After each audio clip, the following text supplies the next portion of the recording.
You're listening to The Burning Truth.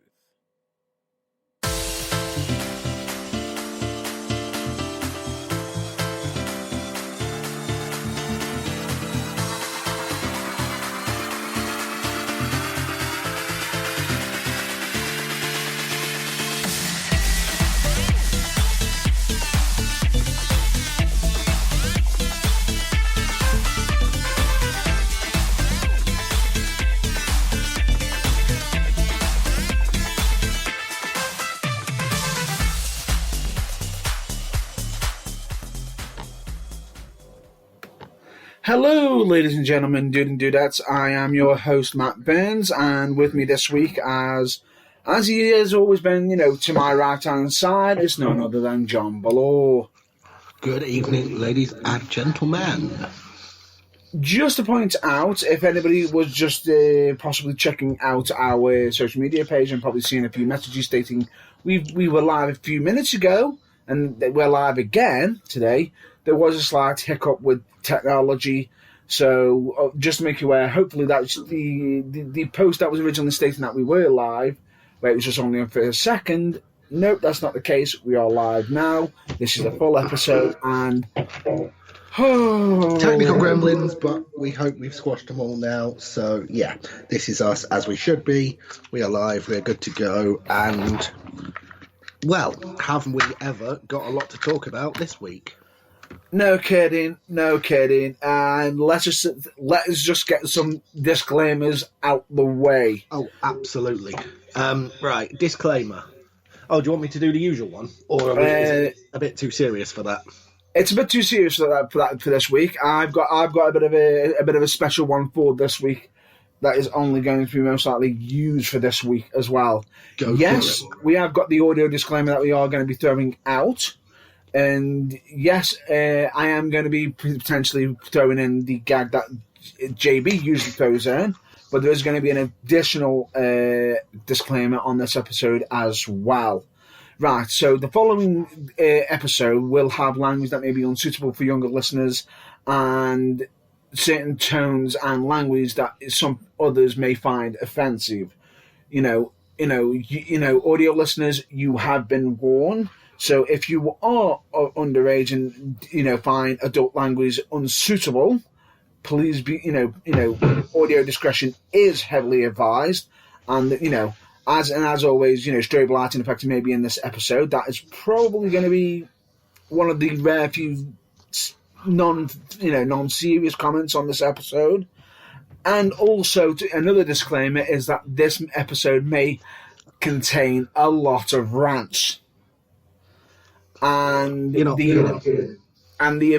most of the discussions that we are going to be having are going to be the opinions of the Burning Truth, which we are entitled to. So of myself and potentially JB. Yeah, so it'll be our opinions, but as I think you're about to state, not necessarily the opinions of anyone we are talking about, any organisation we're talking about, or anyone but us, quite frankly. So please don't take them as such. Yes, correct.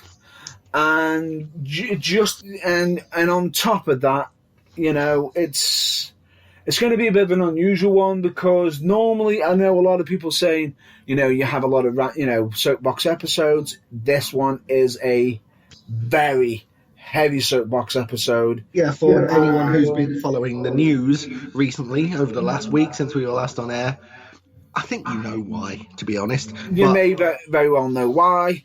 However, we have got a lot to discuss. I'll leave the first topic off. That will only be it'll be not too well. It's more of a tribute as such because we've got paid tribute to a legend of an absolute legend of the wrestling world. On top of that, we've got to discuss in regards to certain comments made by someone who's classified as a part-timer. And then essentially moving on to the grounds of how WWE is still continuing on, which there may be a few unofficial comments, a few theories, so there may be certain areas where we need to have a pinch of salts and, and not take it as fact. Yeah. only working on what we've heard over the internet. So obviously, if it's on multiple internet sources, we can only assume that it is as accurate as it can be if it's, across several sites all at once. But we can't actually underline the veracity of it. So we are just reporting on what we've heard. We can't say they're 100% facts. Correct. And on top of that, we've got to discuss some of the details of the Revival's new names, and of course their new tag team name as such, and also discuss in regards to what was Vince's plan for them while keeping them under the contract before leaving. And oh boy. Yeah, I've just seen that. And let's just say, oh boy is a very polite understatement. Yeah.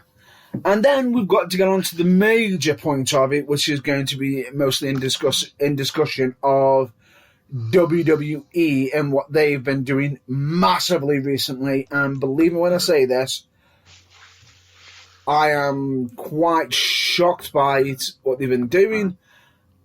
And there is rumours on the potential reasoning behind it, which if there is, oh good lord. Oh, good lord. It gets worse. So without further ado, that's a lot of heavy stuff to be getting on with, but we need to get on with it. So. Yes, we do. And then the last subject after that is potentially talking about the Money in the Bank match that's going to be occurring at Money in the Bank. Right, now that's just the introduction. Good lord, we've got a lot to deal with. Right, let's get on to in regards to paying homage and respect straight away. Absolutely. Because, simply put, unfortunately this week, the wrestling world lost an absolute legend in wrestling.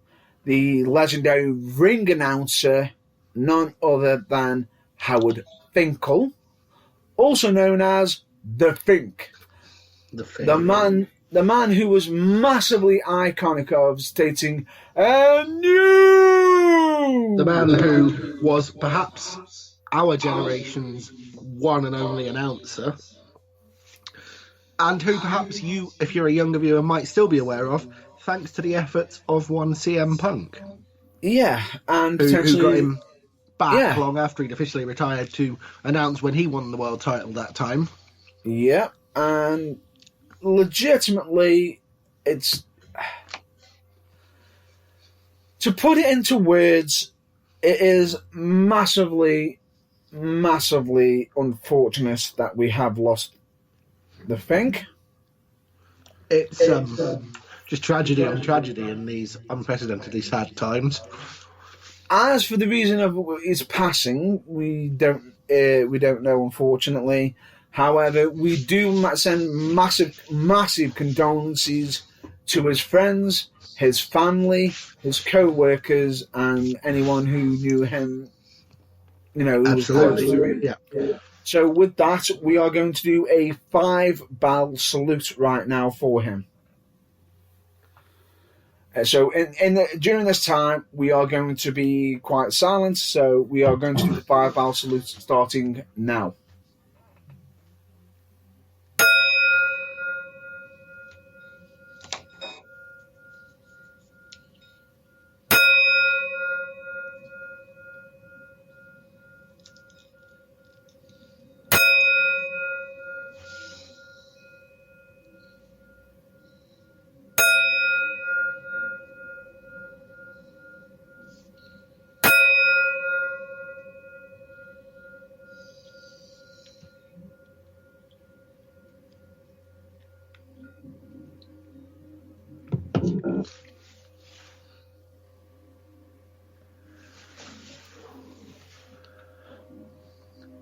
Thank you very much, ladies and gentlemen, for bearing with us during that moment of doing the 5-bow salute.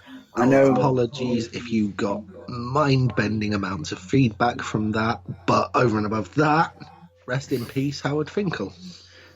couldn't have said it better myself. And in regards to that, you know, it is massively you know, it's just unfortunate during these times. Also, just to point out, if there is any certain background noise that we're hearing at the moment in time, that is due to the nature of what is currently, due to the current pandemic that is currently ongoing, which is going to be potentially, you know, possibly one of the major reasons why the major subject of this week's episode is most likely occurring. Yes. Right. The major subject of this week's episode, of course, being, I think we should mention it because we haven't yet, the fact that there's a major wrestling company in the world that's trying to continue to produce wrestling shows without any wrestlers. Or at least that's how it seems if you scratch the surface. Yeah. To put it on the... But before we get to that, we've got to discuss some certain topics, some potential old topics.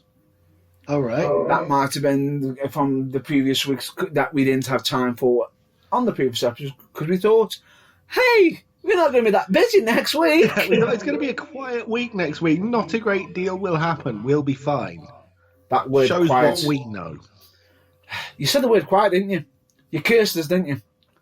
Right. Anyway, let's get down to business. We've got to get straight on to it, which is we've got to speak in regards to Ronda Rousey. Yeah, unfortunately, we'd rather not kick this particular hornet's nest, but in the interests of the fact that it happened and the fact that we talk about stuff that's happened in the world of wrestling, we have to, unfortunately. So let's tread as carefully as we can. Right. Basically, Ronda Rousey has hinted that she may never come back to WWE, and the fact that I believe this. I'm not saying her exact words. The words which were quoted and credited to her, which may or may not be her exact words. I don't think we'll ever know for sure. No, they have been released, but unfortunately, I don't have them to hand right now. The to the effect of that if she came back, it would be on a Brock Lesnar schedule because she's not willing to work full time, is basically the gist of what I heard she said. But again, that's just claimed from internet sources. That's not directly from an interview from her. So correct. I don't know if that's true or not. That's just what some of the internet is saying.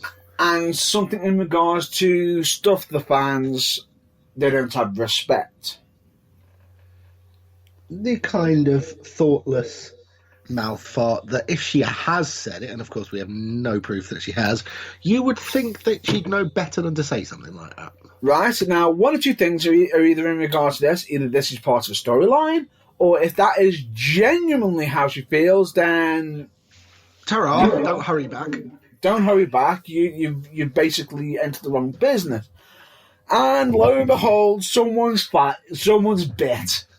Of course, this is an industry full of people who are, you know, they entertain us with storylines like this. So when a real world one happens, you just knew someone was going to bite. Well, I'll get into regards to the person who bit after I mentioned the other person who had beef potentially with her directly, which is none other than Nia. You know, well, it wasn't mentioned directly by somebody. But someone does have beef with her. They hinted towards her. The information that we are in regards to was mostly it involves one person being upset that Alexa Bliss was being bullied, damaged, and hurt to a massive angle and thrown around like a rag doll. And that Alexa Bliss was just going, no, I'm fine, I'll push through, it's for the business. And this one person says, no, wait, it's not right, and put a complaint in. Yeah. And stated, stop giving Alexa Bliss this person, she's getting damn well hurt, give her to me, I'm big enough, I can take it. Which, doesn't bode well for this person.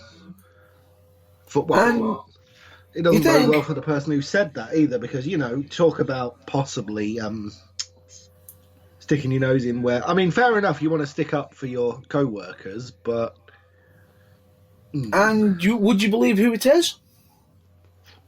Yeah. The returning Nia Jax.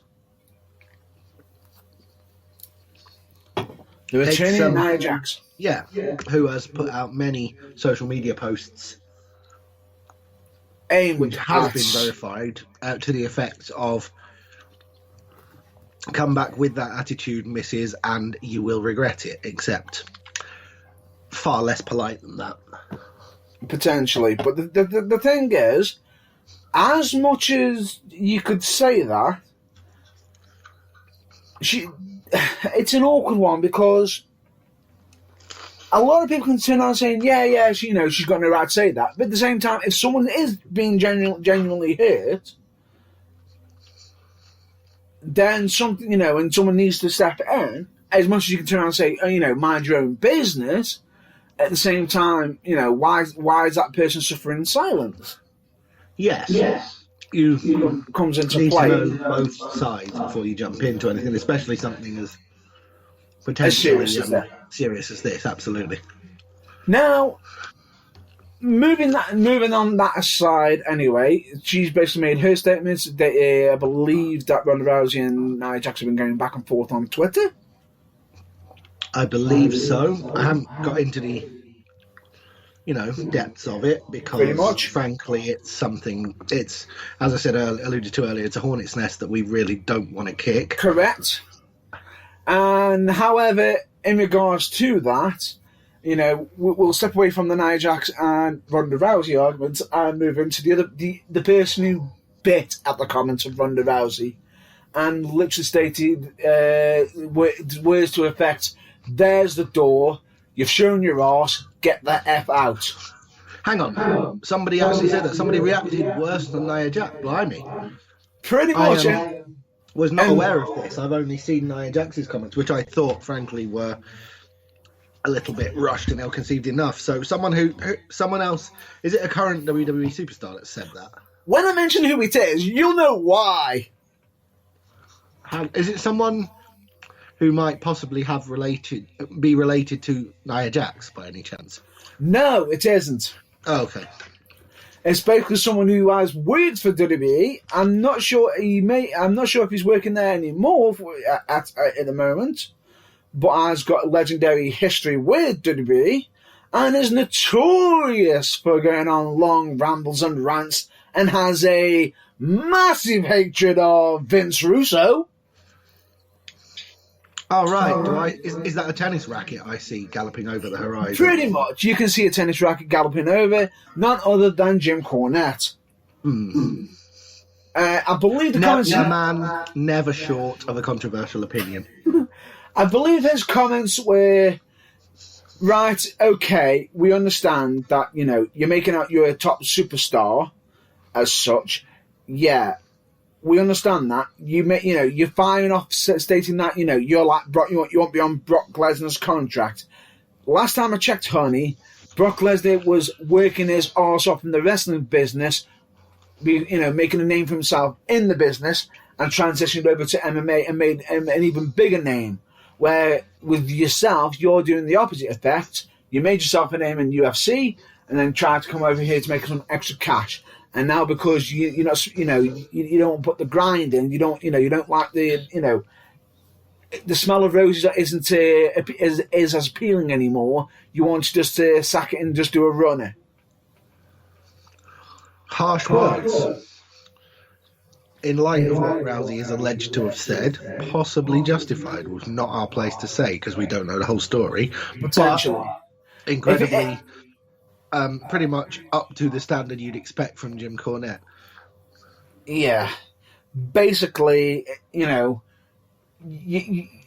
showing your true colours along them lines of, there's a door, if you want out, see ya. No one's stopping see ya.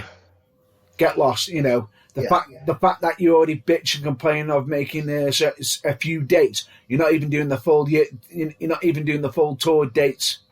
So in actual fact, you're already a part timer and you're whining. Somebody who's coming as a part timer debuted at WrestleMania. I think you had it going good, and you really don't have any concept of what someone who started at the bottom and who had to probably, let's say, work 3 years training before they even got on NXT, another 2 on NXT, then they got on the main roster, and then 5 years down the line, maybe they're at the level that you started at. Go talk to them about hard work and it not being fair. Potentially, but that's from Jim Cornette's side of it. No, that's what Jim Cornette is basically saying. Again, we but don't know. Just to point out, we're not putting words into Jim Cornette's mouth either. We don't need to. He's more than capable of doing it himself. Definitely. And he's probably, to be brutally honest, far more succinct and practiced at saying exactly what he thinks than either of us. So, good Lord. We wouldn't assume to know what he's thinking, but we can fairly safely say he's angry, and in his mind, justifiably so. Yeah, if the statements are true, then Ronda's probably shown a lot of disrespect. If it's part of an angle,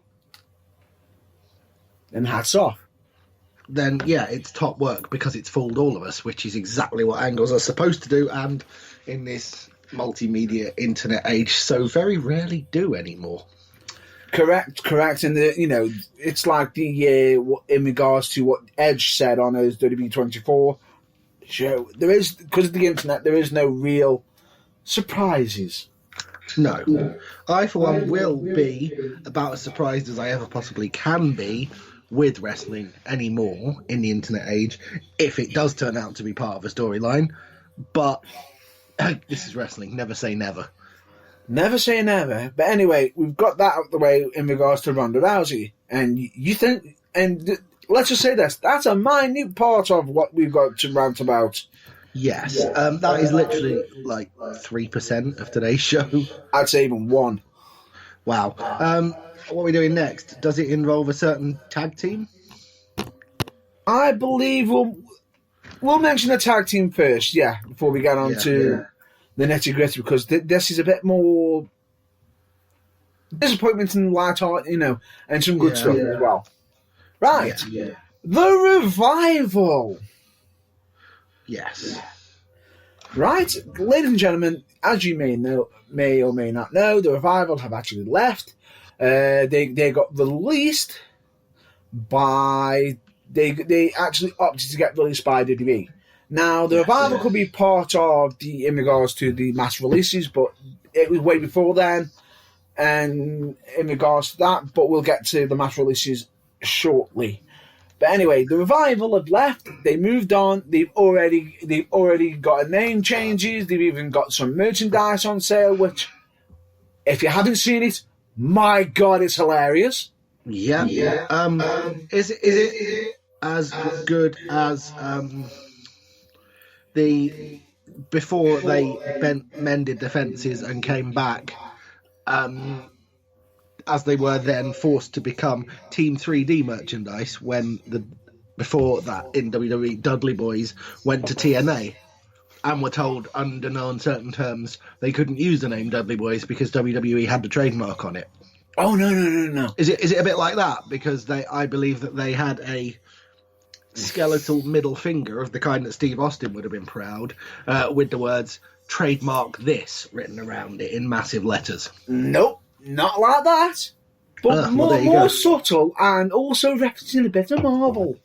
Oh, well, there you go. I have heard that the name that they might have changed because of a copyright they've taken out might very well be The Revolt. Hence, they can still use #FTR because it still starts with an R. See what they did there. Correct. And I actually know what the F's going to be standing for as well. I'll give you a clue, fans of family-friendly language. It ain't forever. Correct. But anyway, and it's not FUCK either. It's not French Connection United Kingdom, the popular fashion house. But anyway, let's just keep pushing on. The t-shirt I'm in regards to is them. They've actually had some professional photos done in gear that is very similar to what they were wearing while under contract for WWE. Notice the words he used. Very similar, but not identical. Not identical. And it looks like someone has done the click. The finger click. In case anyone wants to know what we are referring to. Just look up Thanos. Yes. Basically, it looks like Dash and Dawson are dusting away. I see. So, in actual fact, it's an interesting concept. Now, in case anybody wants to know what their new names are, right, here are the new names. As you stated, the Revolt. Yes, it is. And in case you want to know what the FTR now stands for, it stands for Fear the Revolt. Yes. Which leads to my suggestion, gaining more water that I mentioned to you, I believe off. I don't know if I mentioned it on air after last week's show, or if it on last week's show or off air afterwards, but the Revolt, Fear the Revolt, they're getting lined up, if they do join AEW, to be the enforcers for a certain Exalted One, aren't they? It's a possibility. And you actually did state that off air, I believe. No.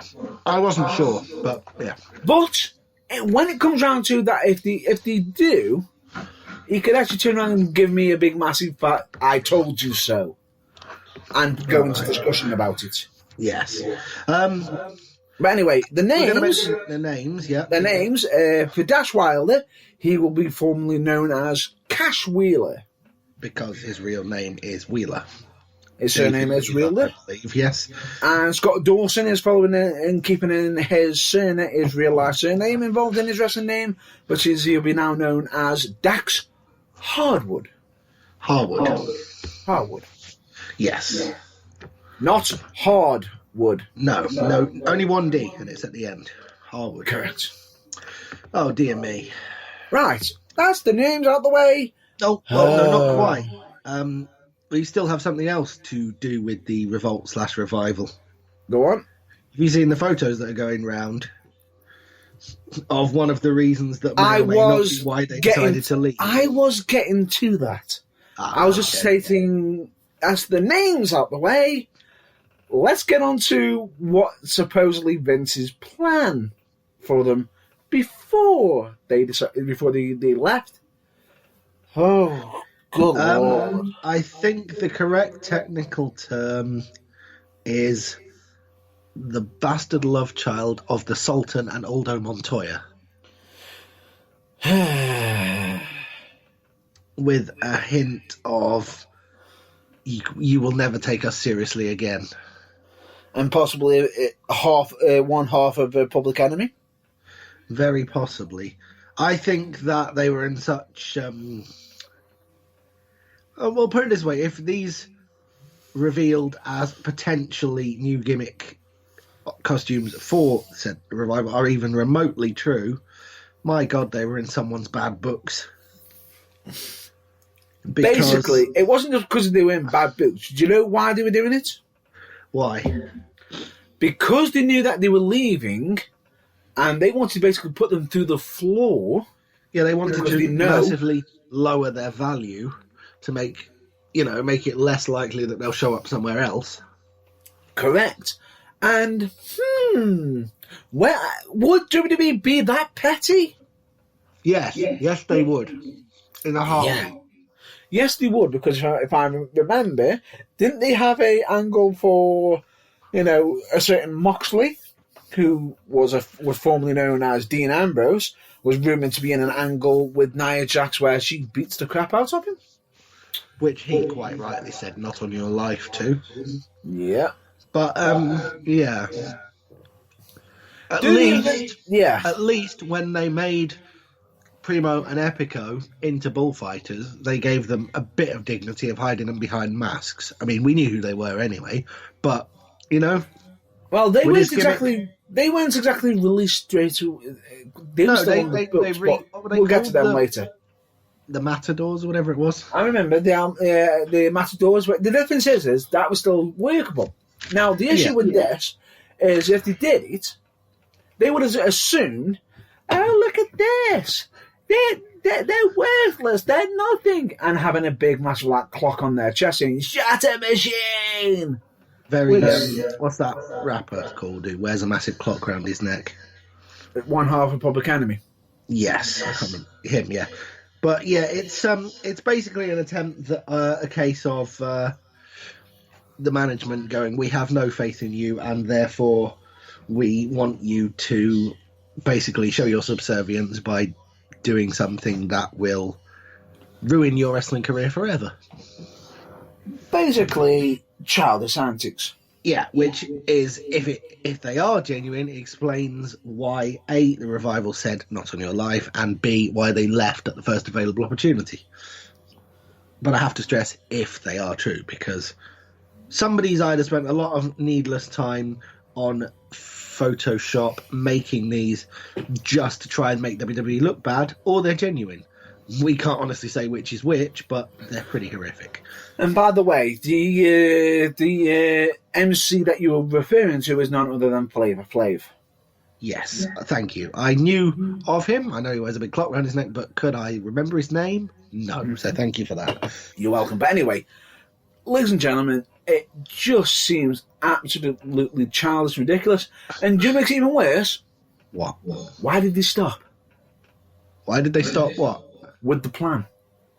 Because it was made apparent to them that they weren't going to sign a new contract, and so they basically said, right, we're not doing that, we're not doing anything, sit at home. No, actually, if they had done that, WWE had the right to sue them. If they had done what? Said no. Really? They would have had to have done it if they were told. Management put a stop to it. What do you mean? They would not have had the right to... They would not have sued them if they hadn't done exactly what they asked. Pretty much. No. Nobody True. in this day and age signs a contract that says you do exactly what we ask, however ridiculous, or we can sue you. No. Here's the thing. Dash and Wilder didn't refuse it. That's the weird thing. They probably just tried to pretend it didn't happen. Nope. They were okay with it. In fact, rumour has it. All right. Simply because they already knew they were leaving and they didn't care. And no. Oh, no. There was a possible another reason why. What was that? Management ended up putting a bit of a stop to this. Don't know who, but she just said, nope, zip it in the bud. We're not doing it. Send them home. We don't use them. Basically, let them run out their contracts. Yes. That was their best method, being petty. Now, if they had gone ahead with this, how much of a backlash would they have had? What, WWE? Yeah. Fairly substantial, which is probably why the cooler-headed management that said send them home is probably, if there's any justice in the world, being hailed as, you know, the one that made the sensible decision about now. Because, imagine, just for the sake of it, that the Revival had gone through with this. Come out, done exactly what they were asked, made absolute idiots of themselves, and because, as we know, the WWE fans like to do things that Vince McMahon don't like them to do in what he perceives as annoying them for the sake of being contrary, they'd have got over even more. And then what would WWE have done? And if they got over more, and then go, all right, we're off, see you later. So then they got more value. So if they got more value and they jump over to AEW, oh dear. Gimmicks off and in the trash can, women's championship style, and their stock is through the roof before they've even done anything in AEW, potentially. Basically. Yeah, so it would have massively backfired, which is probably why it got parked. But then again... And because it's ludicrous and petty. But then again, by sending them home, they might have done a little bit of the same thing, but not to the level of if they made them... If they were that petty. Essentially, WWE were in a no-win situation, but they've mitigated it as much as they could by just sending them home and just telling them to sit out their contract. Pretty much. I think. Pretty much. But anyway, basically, keep an eye out on the radar for the Revolt. In possibly AEW or possibly not, but... Which will be 90, I believe, 90 days? I was going to say 90 days, so we're looking at the end of June, probably. But here's the thing, it might not be till the end of June, it could be even further depending on in regards to AEW with their recordings And yeah, yes, it'll be the end of June at the earliest, but as we say, we don't know when. Recordings will reconvene, when everything will get back to as close to normal as it can. A lot is potentially, up in the air right now. potentially. However, they will be able to do possible recordings in regards to the next subject that we're going to be discussing, Okay, which is which is in regards to Florida. Florida. Oh, yes. The Right. state of Florida, which has been interesting. Massively. Now, Florida just recently did do an announcement of a stay-home order for all non-essential businesses. Yes. Which, And at which point, I believe AEW even had some suits coming down and some people coming down trying to put an end to their show, of their recordings, and they're saying, listen, this is the only day we're doing it, and we're getting as much as we can done in one hit, while also having to peer over their shoulders. Now, at the same time, WWE have also been having to look over their shoulders as well, because of the stay-home order. except all of a sudden now they're not. No. We'll get to that bit in a minute. Oh, you mean there's more to it before we get to that? We'll get to it. If in the a plot bit. wasn't thick enough. All I'll just say is Vince McMahon was told that he was able to do as many recordings, right? Yeah. Now, all of a sudden, that whole situation ended up changing because of the change in Florida, in a ruling in Florida, which made wrestling, more so WWE, classified it as essential business. WWE, an essential business in a lockdown. No. Wrestling Wrestling is exempt, and because WWE operates in Florida. The fact that AEW do as well is just an unfortunate side effect. They didn't want that, but it's a bonus for us fans. But no, of course, WWE would have rather that AEW were based somewhere else so that it didn't affect their main competition as well. But hey, if you get eggs, you have to suck them. Frankly, it is what it is. Now, there is a little bit of an issue in regards to this, because there's going to be, how do we say this? There's rumour, there's speculation, politicking, and conspiracy theories. There is a fairly well-confirmed story that Vince McMahon himself is now some form of special advisor. We'll get to president. that. No, not yet. That's not yet. Oh, well, okay. Jeez, right. Okay, just go through it in order. We'll get there. We'll get it in order. Right. Rumor has it that the issue is when they were announced as essential, Vince McMahon before that was panicking because of a certain issue that he was currently facing with doing pre-records, which is that his contract to Fox, I believe, is it Fox in USA? I believe that the contract is with the USA Network. Yeah, and it's SmackDown's now on Fox, isn't it? Yeah. That they can only have so many episodes pre-recorded. Oh dear. And that they can potentially change said deal if they do too many recordings. Uh-oh. Vince makes a change and says, we're going to keep being live, which is putting them at risk. Now, originally, the rumours were, Vince has been told this, there and then, which caused a lot of people to be upset, stating, you're putting us at risk. A hotel's been booked and everything. Well, in the meantime, at that time, literally just before Vince made that announcement, Florida made a change to their rules, which is they went from wrestling isn't essential to wrestling is essential. Now, here's where the hearsay and Yeah, where the conspiracy. facts start to blur, and we're really not sure if this is the truth or if it's just something someone said to stir the pot starts to come into play. Like you say, the edges start to blur a little bit at this A point. little bit at this point, because especially the fact of the information that's been provided.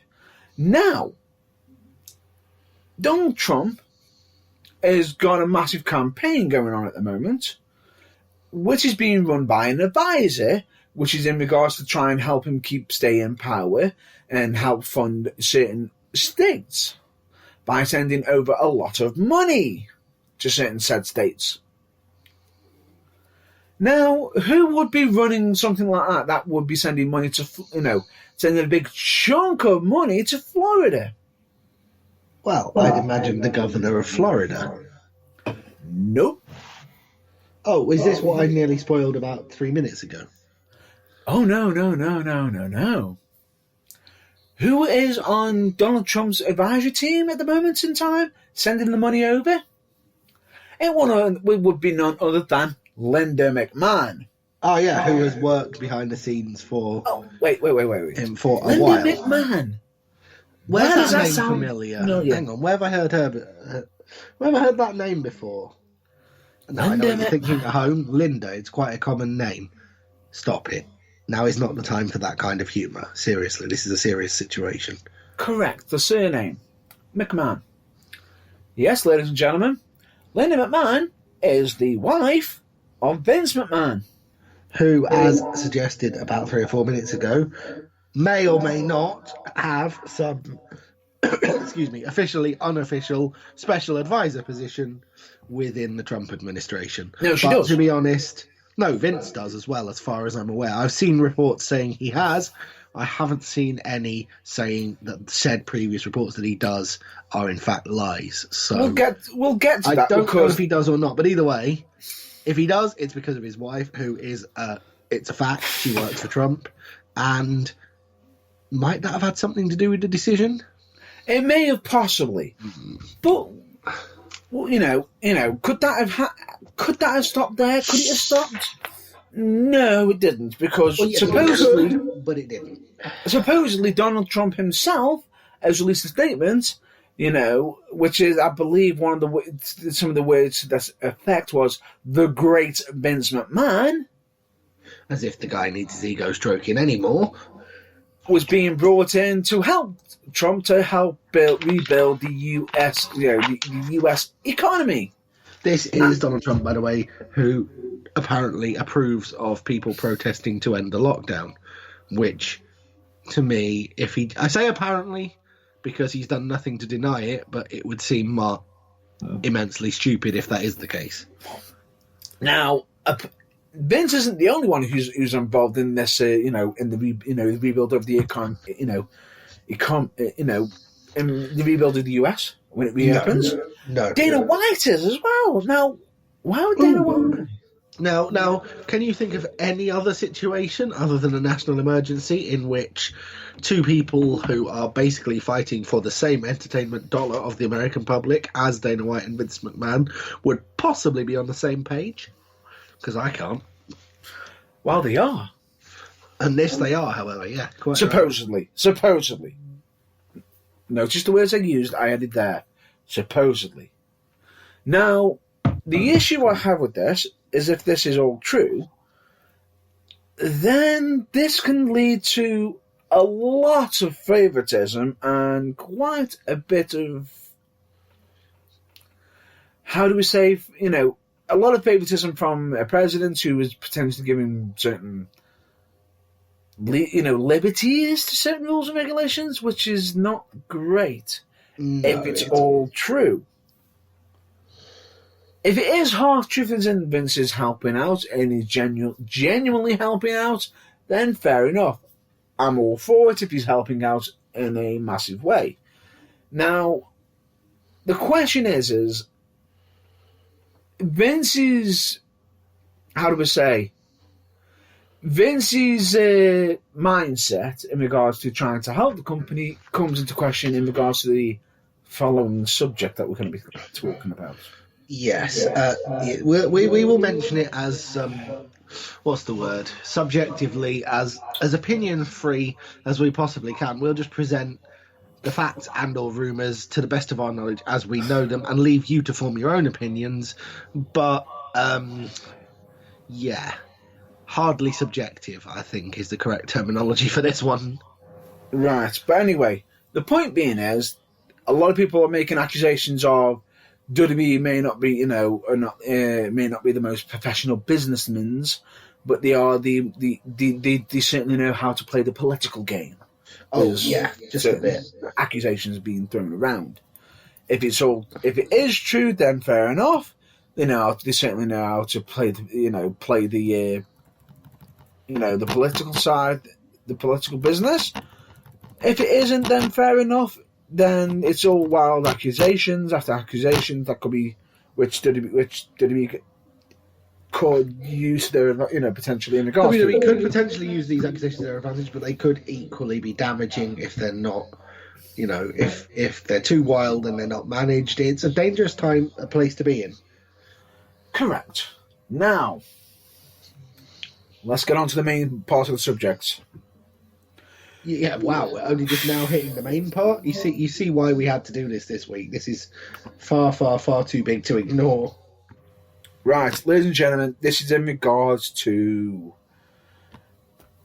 WWE having some mass releases and potentially some individuals being furloughed. Yeah, this, by the way, is after everything that we've already stated about how wrestling is a vital, essential service. Business. Yeah, and therefore WWE are going to keep going for however longer, even if all their shows like Raw and SmackDown are behind closed doors in the Performance Center. They're going to keep shooting them. They're going to keep being live, and so on. Mm-hmm. When you hear what we've got to say next, you'll wonder quite how they're going to manage it without some serious burnout for the 10 people that are left. Right. Now, a lot of these details that we're in regards to, some of them have been reported by WWE themselves, some of them by PWInsider.com and many other sources. WrestlingNews.co, I believe, is another website that I've got the list on here. So yeah, it's been reported on many internet sources in the same way, which leads us to believe, while it's still perfectly possible that it's not true, the more sites that report it identically, the more valid it kind of becomes. Yes, and what makes it even more annoying is, before we even get to the list, which is astronomical, there was a statement in regards to being sent out to workers, wrestlers, and everything, stating that there is an important meeting that is occurring, phone meeting that is occurring. Please be on standby in regards to it, just in case, for the outcome. Yes. And do you know how long the supposed big, massive, important business meeting was? Now, are we talking ridiculously long or ridiculously short? Because my ridiculously long guess is 5.5 hours, your average WrestleMania these days. And my ridiculously short guess is as long as it took whichever suited backroom WWE Titan Towers official, however long it took them to read out the list of names and then say thank you, goodbye. Nope. Is it neither of those? No. It was less than 5 minutes. Yeah, that's what I thought. As long as it took them to make their formal introductions, read out a list of names, it wasn't. say thank you and goodbye. It wasn't even that. Really? It was certain instructions just basically certain instructions that would be given to certain higher ups to do certain things, and that was it. Potentially, it was probably in regards to we're going to be sending you a list. Deal with it in this fashion. That's it. Thank you. Goodbye. Wow. Okay, that's pretty. That's not That's not to the workers and people who are being released directly. They weren't in on the call. No, this was a call which may have taken place before the workers were told. No, immediately after this. Yep. Certain phone calls were going out to workers, members of staff, and everything, basically stating certain things to them. Now, this is how quickly this information was getting passed to them. That WWE, when putting certain announcements on the WWE website, couldn't even keep up with the information. Oh, the amount of updates that the internet had of more names added, more names added, more names added. And that people were finding out through Twitter and social media quicker than the actual WWE websites themselves. Yes. Right. I will be stating the following. Yep. A lot of these are, it's a big chunk of, this is a list of mass releases and some of them being furloughed. I have got some details of some of the furloughed ones, but some of them aren't. We'll mention furloughed where we know for sure, but in all cases we're not 100% sure, so... Right, so... Basically, WWE has released an unprecedentedly large number of both on-air and off-air, in-ring and otherwise talent. Yeah. Would you like... Sorry? And more, potentially. Yes. Would you like to read the list of main... I have a list here that's split into main roster, NXT and developmental, and backstage. I don't even have that. I literally got it as wrestlers, producers, coaches, announcers, referees, creative, and other on-air talent. I see. Well, if you read your list out, I will go through mine, and if I find any that you haven't got, unlikely, but it might happen, I'll add to it. But go for it. If you would like to take a deep breath, bear in mind that this damn list took me over 40 minutes to write. Yes, I haven't even tried to write it out or type it up because I have currently injured my hand, and so I could probably type it, but if I was to try and use a pen in the old-fashioned way and actually write it, it would finish my hand off. That's how long it is. You'd be tapping out. Essentially, yes, I would be like, no, I can take this no more, I must stop. Ladies and gentlemen, this is in no special order. We're possibly going to throw in a tad bit of information in regards to our own views from time to time during this list. But we will try and be as objective as possible. As much as we can. This is going to be the big part where we're going to have the soapbox mostly now. Oof, yeah, just a bit. Right. Shall we start with the main rosters / on-air talent as the... Let's just get on to the wrestlers list. Let's just get on to the wrestlers list, which is, I'll just hit it off straight away. Rusev Day's over, meaning that Rusev is gone. What the fuck are you thinking, WWE? No idea. The guy is genuinely massively over, massively popular, and... Well, no, I just don't understand it. Oh, wait. I know why. Because you knew his contract was due up and he wasn't going to be resigning. Anybody else who's on the roster currently right now that's actually in a storyline angle, instead of actually having Rusev appear again, you don't want to continue showing him off because you know he could potentially go elsewhere. That sounds familiar. Revolt anyone? Yeah, no kidding. But right, we'll go through. We'll react when we've done as one afterwards. But do you want to just reel off the list of on-air talent? Will do. But all I'll just state is, I know that one of the talents is going to be probably panicking right now because, but at the same time, he's probably thinking, if when my storyline does come to an end, am I done? Oh, possibly. I thought you were just thinking because he's got kids. Oh no, I was thinking more or less of who's currently managing Bobby Lashley. Yes. None other than Lana. Yes. In light of the fact that Rusev is one of the first to be released, we'll believe it when we see it. But she's got to be on the endangered list. Right. I'm just going to fire off the names in regards to it. If I have some additional details in regards to them, I'm just going to be stating them straight away as much as I can. I'll keep as quiet as I can because we need to just get this out there. Ladies and gentlemen, here's the list. As I've already stated, Rusev, Kurt Angle, possibly furloughed. Zack Ryder, Rowan, Luke Gallows and Carl Anderson, which I believe AJ Styles is blaming himself in regards to, which was from an interview. Sarah Logan, who jobbed out to Shayna Baszler on her final night. EC3, Drake Maverick, who's got an emotional video of his response. Kurt Hawkins, Mike and Maria Kanellis, who Mike released a video statement stating how thankful he is. However, Maria is put out a statement on Instagram stating how she could potentially be upset, but is focusing on being a mum and recently, who just recently had a baby 9 weeks ago. Mazel tov, and congratulations. Congratulations. Heath Slater, No Way Jose, who was jobbed out to Lashley on his final night. Eric Young, Leo Rush, Primo, Epico. I believe her name is Deanna Purrazzo, who was her last match putting over Nia Jax on April 6th. Who was only recently signed to a full-time NXT contract, so that's got to hurt. Pretty much. I believe that Dan Mather, also known as the Dorian Mack, has been released. MJ Jenkins, Alicia Mariano, who hasn't debuted on NXT TV, but has only been on NXT Live.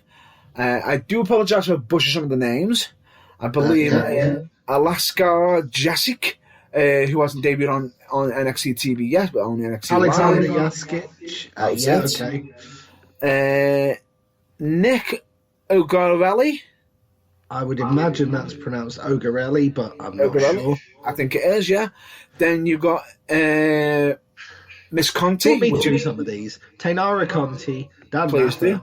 Wait. Before you get on to it, Conti was part of the Mae Young Classic, who was previously released over disagreements over money bookings, and was part of WrestleMania 34 Women's Battle Royal, but they sorted out the disagreements and then comes back, and gone She's again. then back as part of NXT, yep, only to be released again, yep. Cesar Bononi. Did you say Dan? Did you say Dan Mather? Yeah. We've covered that one. Mars Wang, who I believe was one of the Chinese superstars who was appearing on NXT live events, if not actually TV all that long. Tino Sabatelli, Mohammed Fahim, Marcos Gomez, Faisal Kurdi, Edgar Lopez, Hussein Aldegal, Yi Feng, who may or may not be known to some as Rocky, Cassius Ohno, who was actually not even officially announced, but only a move to the alumni page was the only clue that people had. Yeah. But at the same time could possibly be furloughed due to be working backstage with talent. Yeah, possibly. Yeah. Josiah Williams, who is an on-air digital talent. Oh, no. That might mean. Hang on. I'll get to them, certainly. That's the wrestlers on my list, anyway. No, I've only read that one out because I wanted to ask you what exactly is an on-air digital talent. Does that mean someone that presents, comes on before a video on WWE.com and explains? I'll mention in regards to Josiah Williams, which was another on-air talent. He was also known as Wrestle and Flow. He posted WWE themed remixes on YouTube, on-air social media, host in WWE Performance Center. There you go. Then. That's cool. And then the other on-air talent I'll just mention, which was John Quastro, who was part of the 205 Live announce team as play-by-play commentator in February. Okay. And Kathy Campanelli, who was an interviewer. There you go. Who is not on my list. That shows you how insane this is. Right. Anyway, let's get over to the producers, shall we? Which most of the producers have been potentially furloughed. Which means that they can be recalled once this is all over. True, but some of the statements that I believe from Fit Finlay may say otherwise, potentially. As it's just stated, Fit Finlay, Shane Helms, who put out a tweet saying, I wish I would have picked up the phone call, answered that phone, and probably did a certain thing that a certain member of Crime Time did, and ignored it. Billy Kidman, Mike Rotunda, Pat Buck, Sean Daivari, Scott Armstrong, who was also a referee, Sarah Stock, Lance Storm, and this is the shock with Lance Storm. He had basically closed down his wrestling school to move over to become a producer for WWE. Yeah. Yeah. You have to hope that guy's been furloughed and they'll get him back as soon as they can, don't you? We hope so, because at the moment right now, if they don't, basically they just gone, well, Yeah, they've basically just gone. Sorry, what you've made us the sole money giver in your life, and we've kicked you to the curb. Yeah, okay, that's a. And on top harsh. of that, I did WWE pick Lance Storm, choose to hire Lance Storm because in regards to having a training school that could potentially build up wrestlers, which could have been sent over to WWE, but could also go to other places as well. Well, there is that, yes. But anyway, let's continue on. Right, let's move on to coaches, which is none other than Serena Deeb, Kendo Kashin, Chris Guy, who has also been known as Ace Steel and was also the Donald Trump impersonator during the infamous intergender match against the Rosie O'Donnell impersonator. Announcers, which is Aiden English, who was also a wrestler, part of Rusev Day. Jerry Soto, who was part of the Spanish language announcer.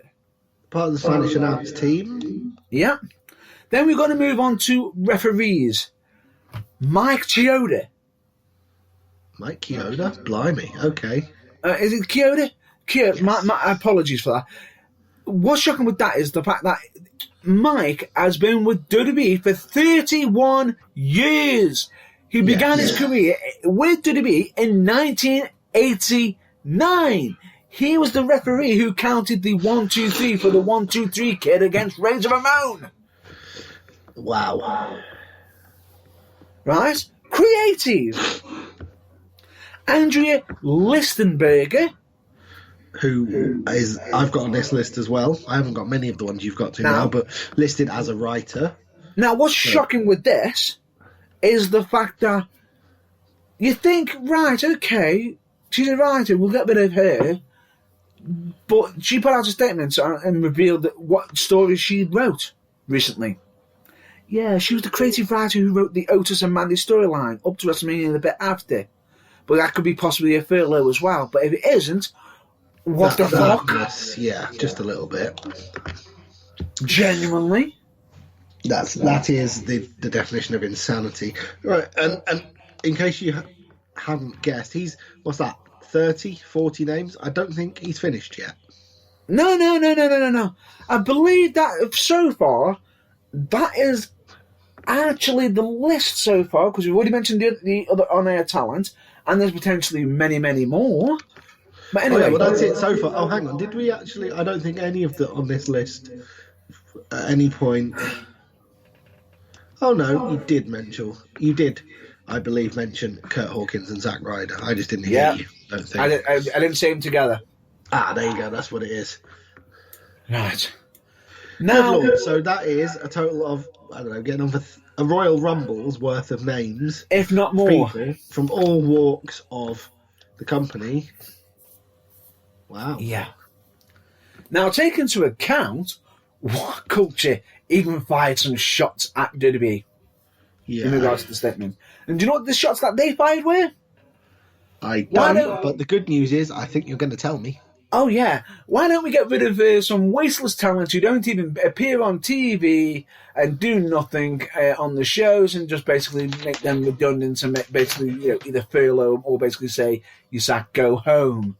But then again, they also still get money anyway because of which family they're part of. Oh, that was it. They were pointing fingers at Shane McMahon and certainly Stephanie McMahon. Yes. Now, in regards to this, other people who have been sitting there stating, they're scratching their head going, what the hell? Why has this many people been fired and, been releasing everything? Yeah. Utterly shocked. And yet one person points out one piece of talent who hasn't been released. Yeah. Who? Who hasn't been on screen for a while now. But is supposedly meant to be on the main roster. Oh, you've got me racking my brains now. And was known as a freak on NXT. Hold on. Why can't I think of their name? No, just tell me. Lars Sullivan. Has not been released. Yeah, there's been no news either way yet. But, yeah, is Lars Sullivan 2020's JTG? Is he just going to hang in there for another couple of years doing nothing and still getting paid? Oh, he hasn't picked up the phone yet. I don't think that would stop in this case. I think they'd probably release him anyway and just send a text message or something, to be brutally honest. But yeah, Nope, that's bizarre. I think they have to do it officially. Okay, well, yeah, that's a strange one, but there's something Or better interesting I was yet, going to say there. or better yet, they could always just do a CM Punk and fax it over on their wedding day. Yeah, exactly. That's what I was thinking. However, the point that I would like to make at this particular juncture, be warned, this is a soapbox moment. This is solely my opinion. It's not necessarily based on any fact. It's just the first thing that I thought when I heard this news. Hey, WWE, here's an idea. Instead of releasing 30 or 40 guys and girls who are either backstage people who basically haven't appeared on TV in months and therefore who are basically probably just getting their downside guarantees, which isn't much because they probably don't even have one. They're probably only paid on a per appearance basis. Yep. You could probably have saved far more money and made far less impact on the state of the product in the following simple way. Here is the press release that I would have released if I was WWE. Due to lack of income, due to no crowds, due to the coronavirus presently, WWE has made the following budget trimming statement. Effective immediately, Brock Lesnar and Bill Goldberg have been released from their contracts.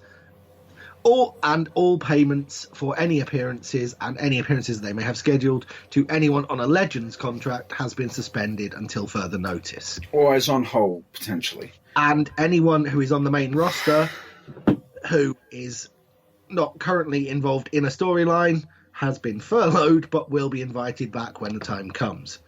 There you go. That would save so much money. So much more money, just releasing everyone like Lesnar, like Goldberg, temporarily not paying the Legends, which is probably a blessing to them because they might need the money, but the Legends generally means they've finished their career, so they're all at least 50, which means making public appearances in this virus is not going to be a good idea, so keeping them at home is probably sensible. Or they're or at the same time they are potentially already rich. They've already made their money at the same time. Therefore, temporarily ceasing all Legends contracts with an option to reactivate them as soon as the financial situation restabilizes, and releasing all the top end part-time talent would probably have done the company's bottom line far more than releasing 30 or 40 backstage announcers and hand-to-mouth guys who probably can't afford to not have the work. Possibly at the moment in time. That was my immediate reaction, which I shared with a lot of people have been basically stating that their contracts exceed all most of these gentlemen's. Probably Kurt Angle being an exception. I believe a lot of the guys and people who have put out statements in regards to it have been more quite respectful. Everyone who has been released or furloughed or whatever have pretty much towed a sensible party line and not rocked the boat. With certain exceptions. Now, I know that the only person who's possibly hinted at possibly firing shots at WWE is probably Maria. But then again, yeah. Who said she's more worried about looking after her kid? It's basically just pointing out, she could be upset. Is the world fair? Is the world not fair? You're damn right, but I've got better things to do, like making sure food is on the table, and I've got the milk money for my children. Basically, which was sort of a bit of a shot, really. It comes across as a bit of a shot. Now, in regards to this, as I've already mentioned, probably Drake Maverick's video is heart-wrenching. Absolutely. Legitimately heart-wrenching. And a lot of the current wrestlers who are still there are upset as well, showing, my WWE, heartbroken WWE family. Even Charlotte Flair's heartbroken in regards to it, and even pointing out that quick broken heart as well in regards to what has been going on as well.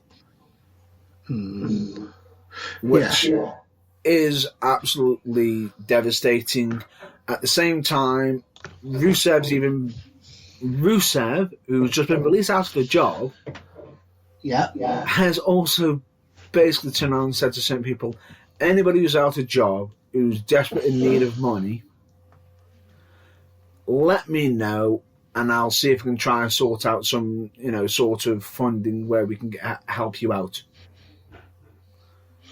Well, it just goes to show, desperate times show who the genuinely sound people are. Now, take into account, Rusev's just lost his job. Yeah. To be fair, he's obviously, in that case, either a genuine good Samaritan who has friends who've got money who can help this out, or, and this is pure speculation on my part, but he's a modern-day Mick Foley. And he's literally been squirreling every single cent he's made away and not spending any of it. And so he feels he's in a position to help people out. Yeah. I don't know if that's true. If it is, and he can help others out, great. Mm-hmm. But, like I said, he's a genuinely sound bloke by the sound of it. So good on him. And at the same time, his wife is currently still employed by WWE at the moment, for now. Yes. Ooh. I have just found an interesting little article. It'll only take me about a minute to get through it. For on WrestlingNews.co or possibly .co, I'm not sure which way you're supposed to say it, about how WWE could have completely avoided releasing anyone right now.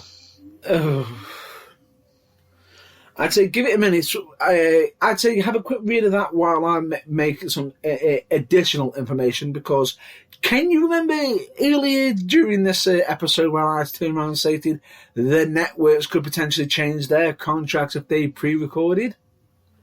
Yes. And that Vince McMahon's changed it to where everyone's got to be weekly live and everything? Yes. The networks have been in touch with Vince and stated it's okay, we're not going to change the contract if you do any additional pre-recorded episodes. So basically, that Raw and SmackDown no longer have the obligation to be live anymore, which means if they've got any sense, they'll block film about 10 or 12 at a time and they won't be live. And they might be doing some pre-recorded episodes now. Which is, as we speak, getting them in ahead of time. Now, which is eminently sensible. Now, a lot of people are stating, but then, wasn't that the whole reason that the firings were happening?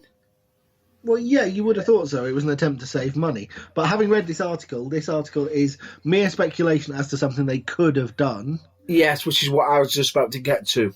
Yeah. Basically, WrestlingNews.co, not sure which way around it's supposed to go, has an article that says... Before you continue, let me just state this. Still take it with a pinch of salt, because some of it's speculation, some of it is not all factual and full, and could be true. Still take it with a pinch of salt. Oh, no. It's simply a statement of that WWE has done something, and if they hadn't done it, they might not have been able to fire everyone. They have done it, and they have fired everyone. That is a fact. But simply put, earlier this week, WWE has announced a dividend for its shareholders for the first quarter of 2020 of 12 cents per share. And that doesn't seem like much, I'm sure, but if you work out if you own, a couple of shares, a couple of hundred shares, it's not going to be a lot. But if you're the kind of person that owns, that goes, gee, I've got lots of money and I love wrestling, I can't buy into the company, so I'll buy 1 million shares.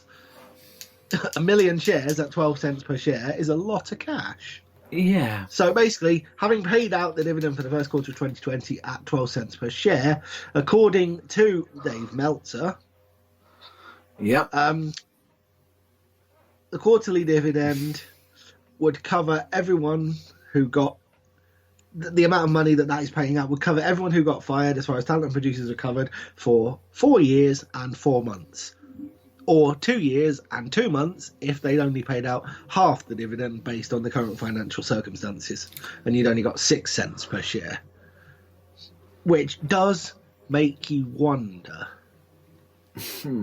And this is the point that I was just about to make. Rumour has it that has Vince done this to basically plump up the value of WWE and basically still point out, yes, even in this financial, in this pandemic, we're still turning a profit to our stock market, to our shareholders. Without knowing for it's a fact, my opinion is almost certainly. If it isn't, fine, I'm okay with it, but state why. Why has so many of them fired? Because that's a lot of people who have just gone out the job. Exactly. And if it is apparently for no reason other than to appease shareholders, it does seem spectacularly petty and short-sighted. It's not just petty, it's massively showing no loyalty to your workers. Which you expect complete loyalty from. Its turnabout is apparently not fair play in this instance. Basically, and this is where certain people are voicing their opinions about unionising. Yes, which is becoming a stronger cry by the week, and this will only make the voice stronger further and quicker. Yeah, and it's just unfortunate. A lot of all I'm going to state is to a lot of people is in regards to a lot of these workers, please don't send out messages to them stating, why don't you go to AEW, why don't you go to New Japan, why don't you do this, why don't you do that? At this moment of time, they're probably not in the right space of mind and probably don't want to be getting pestered about other places at this moment in time. They're probably devastated by certain news of being in regards to it and don't know exactly how to feel about it. Quite. All I will say is if they do decide to go to certain places, fine, but at the same time... In the truest WWE sense, we wish them all the best in their endeavours, wherever they choose to go. True, but at the same time, when this pandemic is over, if WWE do rehire them, fine. I know a lot of people are going to be saying, well, it's only because of the pandemic. It's only because of the pandemic. At the same time, it's going to be making them feel like trash because at this moment in time, when the chips were down and they really needed WWE have just sent them to the curb, essentially. Yes. Massively, essentially. Which shows quite a... yeah. Well, not a less than perfect attitude by WWE, perhaps. And especially as if hinted by us a little while ago, it's all just to appease shareholders. Because I'm sorry, but frankly, in this day and age, if your only concern is keeping shareholders happy, you have your priorities completely arse about face. It should be about keeping the on-air talent and off-air talent that keep your company going and therefore mean that there is still a company for there to be shareholders in happy first. Surely. Yes, and on top of that, what makes it even more devastating is if that was the case, then technically by what was stated in that that information released by the world famous Wrestling Reporter, is that they would still be classified as making profit even if they didn't actually make the releases, if I'm not mistaken. Yes. So in actual fact, they were already in profit, so why have they... Why? Yeah, other than to keep shareholders happy, why did they need to release anyone? Another rumour potentially is the fact that the ratings for the network have been plummeting as well. Well, that's not a rumour. They are a fraction of what they used to be. They are massively a fraction of what they used to be.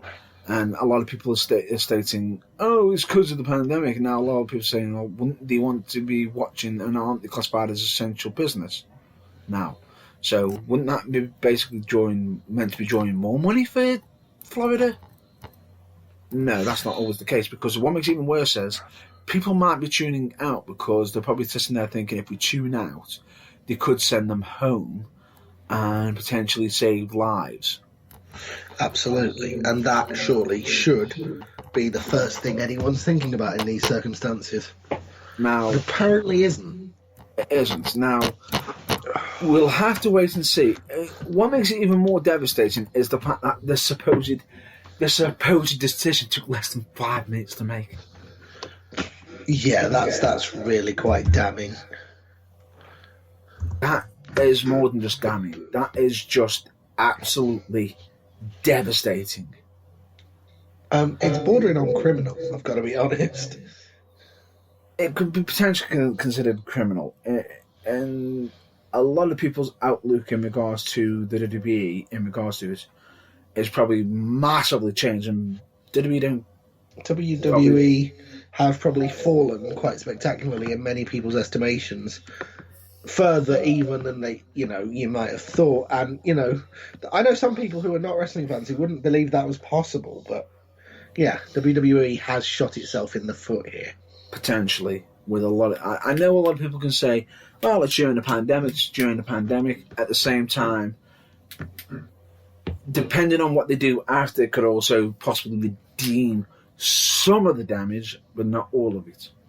Yeah, it's because as much as they could turn around and say, well, wrestlers are all rich and everything, right? Okay, that's fine, but then at the same time, during a pandemic, oh, we're going to release, and it makes this even more worse.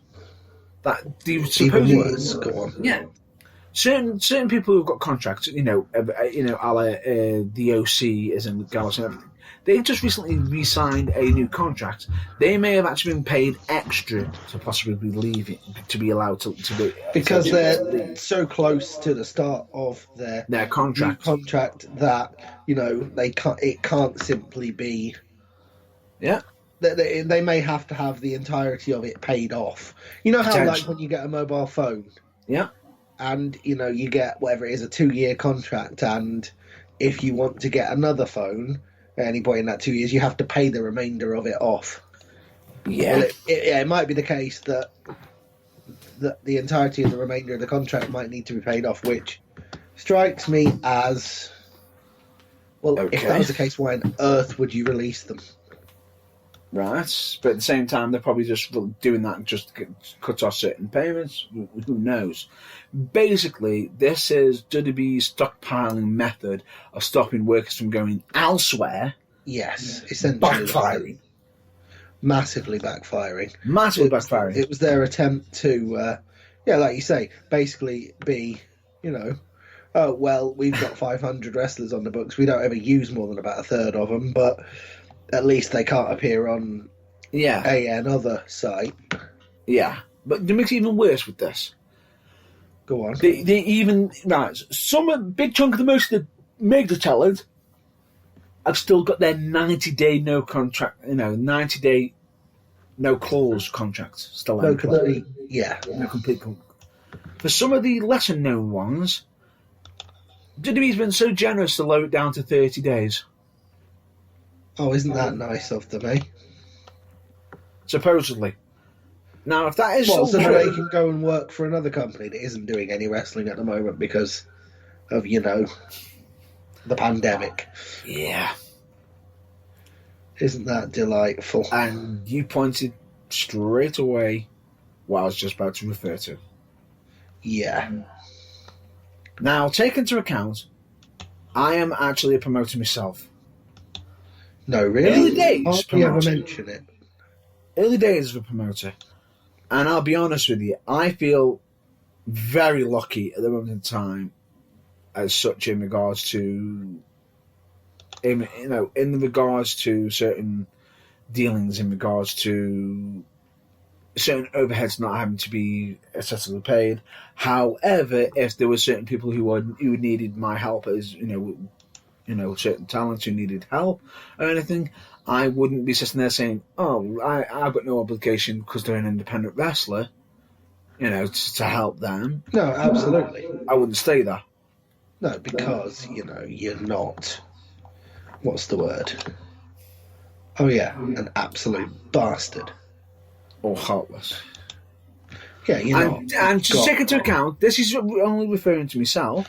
I am not stating. I am not stating that any other company or any other company owners, in regards to what we have been discussing today, is heartless or bastards either. No, of course. Neither is my colleague JB. I'm not suggesting that either for 1 second.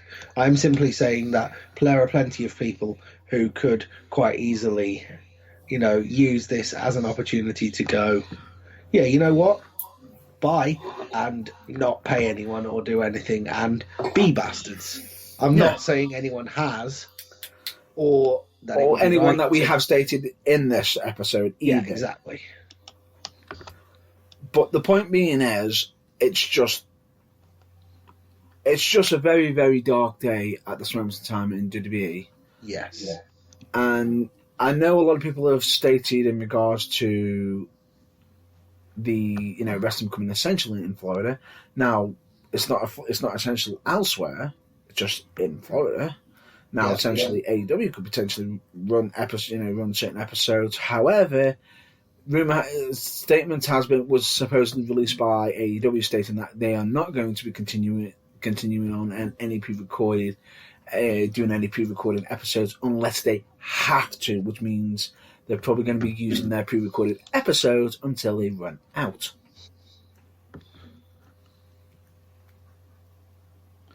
Which means they're basically making sure, keeping everyone home safe unless they have to get them in, they're not going to. Which is the correct answer, let's be honest. Right. That's the biggest chunk of this week's episode. Yes, which we've actually got through in surprisingly swift amount of time. Yeah. I genuinely thought it would take a lot longer than that and be a lot more... ranty? Yeah, quite a lot more ranty, yes, but it turned out it wasn't, which is good. I didn't as well, but the point being is, it's just... For me personally, this is my own view in regards to WWE. I assume that, with me being promoter and wrestler, in my mind, WWE is the place to be. WWE is the place to be. WWE is the place to be. Be released from. Sorry, what? At the moment, right now, in my own mind, it's bringing up many mixed feelings in regards to WWE. Understandably. Now, in regards to a lot of people saying, I'll quit the WWE Network, I'll quit the WWE Network, I'll quit the WWE Network. That doesn't help anyone. That doesn't help anyone. What WWE needs right now is you to keep your network subscription, keep some money rolling in, and therefore there'll be a higher chance that the company is still going when all this ends and they attempt to, kick back into whatever passes for the new normal these days. Yeah. And on top of that, it also means that if you have got any favourite wrestlers who are still there, they're more likely to still be there because if they are being funded. Yes. But it's an awkward situation because a lot of people can sit around and say, oh no, I'm not going to pay them because I'm not going to be funding them. Yeah, that's fine, but at the same time, if WWE think that they're going to lose money, they could end up doing more cuts, which is not... they're basically... It's a vicious circle, which we don't really want to be a part of. As well, yeah. And the odd thing about it is if you are paying into it, are they going to potentially be bringing it back or not, or just thinking just lying in our pockets? That just brings a whole different mentality to that entire situation, and one that we are not going to be delving into at all. No, because that is, as previously stated on this episode quite a lot, the phrase a nest of hornets, but that indeed is, and yeah, we don't want to go there. We don't even want to look at it, much less kick it. Thanks all the same. However, in regards to this entire statement, I've got to give a massive shout out to one current member of the WWE roster right now. Yeah. For a post that went out recently. And it might be someone you might not think. The Big Show. No, it is none other than WWE Dolph Ziggler. Ah, yes. All credit to the man who, may not be the first person you'd think of in situations like that, but who needs to be applauded for something he has stated. I was going to say allegedly, but no, something he's actually done. Yeah. Yeah, it's not just that. He hasn't just stated it, he's actually followed it through. Yeah. Which is the fact that he actually went on on social media turn around saying all the guys who have just been basically released, they probably have some. If you want to provide some support for them, check out their merchandise. But most likely, and they even give a massive shout out to Pro Wrestling Tees, Yeah. stating buy their merch. Yeah, because now, more than ever, when they're not getting any money for appearing on television, these guys need you to buy their T-shirts. Yeah. And Because it may be their only income stream. So good on Dolph for reminding us all that that is the case, and hopefully getting a few people who, like myself, who, and I believe you as well, Matt Burns, who are in essential jobs and who are still working and therefore have income which can be used for that sort of thing in this difficult time. yeah. And now, then it's even more shocking. Go on. It doesn't just end there. No. Oh no, I think you're now going to mention what I thought you were going to mention to begin with. Go on. About the one particular thing that Mr. Ziggler did. Buying some T-shirts? Yeah. Buying one particular wrestler's merch Yeah. to the tune of a couple of $100. No kidding. Yeah, no kidding. Thank you, Dolph. I do believe, if he wasn't before, Yeah. that wrestler in question's new favourite wrestler. Yeah, pretty much. Yeah. And on top of that, I believe that Ziggler's also paying tributes to Kurt Hawkins, well, former Kurt Hawkins and Zack Ryder as well, from time to time as well. Yes. Which is impressive. Yeah, and I've got to state, some of the new merchandise still does crack me up, and some of it just it shows a bit of sympathy in regards to, because I believe the artist formerly known as Kurt Hawkins, also now known as Brian Myers again, had a t-shirt something along the lines of similar to Hurt Dawkins or Hurt Corkins or something like that. Oh, I see. And Zack Ryder, former Zack Ryder, has got a t-shirt that just literally in brighter, like bluish and purple text, not there. Yeah. It's just a massive shame in regards to the current situation. I hope that it all clears up, in the future in regards to it. But at this moment in time, I had to give a massive shout out to Dolph Ziggler. Quite right, because, what with him doing the right thing in these difficult times, it's very easy not to do the wrong thing or not do it, but it's mostly easy to do nothing. It's kind of, you would think that more people would be doing the right thing, but what the right thing is seems to be changing. Let's just focus on the fact Ziggler did the right thing, and round of applause to him. He didn't just do the right thing, and it's just something I've just quickly looked up, and I've only just absolutely realised this week's episode of SmackDown has just... I've just developed a more respect to Dolph Ziggler. Okay, and why is that? If you watch this week's episode of SmackDown, during a certain segment, he's wearing a certain top in full view of the camera. Okay. What would that be for those that... Win or lose, never defeated. Now, who had a t-shirt like that? Ooh, I wonder. Zack Ryder and Yes. Kurt Hawkins. Nice. Respect. Respect to Mr. Ziggler, Yeah. which was already through the roof, has found a way to, Yeah. come back down again, settle at a reasonable level, and then go through the roof a second time in a different place and make a second hole. Yeah. I hope that, and this is my honest truth, if that guy does get released, I believe that WWE need to have someone's foot shoved up their rear end because, Dolph Ziggler is doing his best. And I know a lot of people can say, but he's just a spot monkey, he's just a bum mark, he just does this. Yes, he's very good at playing a villain on the show. But at the same time... But that's just a character on TV. But the writers are getting a bit confused, though, in regards to SmackDown.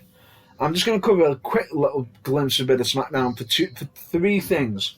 Go on, then. One is in regards to when Dolph turned up to Mandy Rose, and it looked like a bit of more of a genuine apology. I see. At the same time... What, you mean like not well, I'm going to act this really badly and it's going to come off as much because it's only a storyline apology? No. You mean the genuine? It looks genuine, as in... Could this be hinting at a face turn to then have Otis come running out? The only way they could have actually turned Ziggler is if Ziggler just walked out and said, "Whoa, I want nothing to do with this." Yes. Yeah. But they're still trying to portray him as a villain, but the words he was saying, all I'll just say to you is, watch it and just look at the words he's saying and how he's saying it. It comes across as genuine. There you go. At the same time, it also comes across as though it's just weird. It sort of hints, could Ziggler turn into a face? Stranger things have happened. But in that same segment... Yeah. Oh my God. Someone showed their talent. And that's not a euphemism, ladies and gentlemen. At least I hope it's not. No, it's not. I mean, their mic skills. So someone who you would absolutely not expect to be in the position to... Or someone that you would not expect when they pick up a microphone to be... Wow, I'm impressed by what they said there, but apparently you were. Oh, massively, on a massive scale, and believe me when I say that, all I'll say to you is, Mandy Rose and Sonya Deville feud can go somewhere. Oh, are we talking about one of those two? Yeah.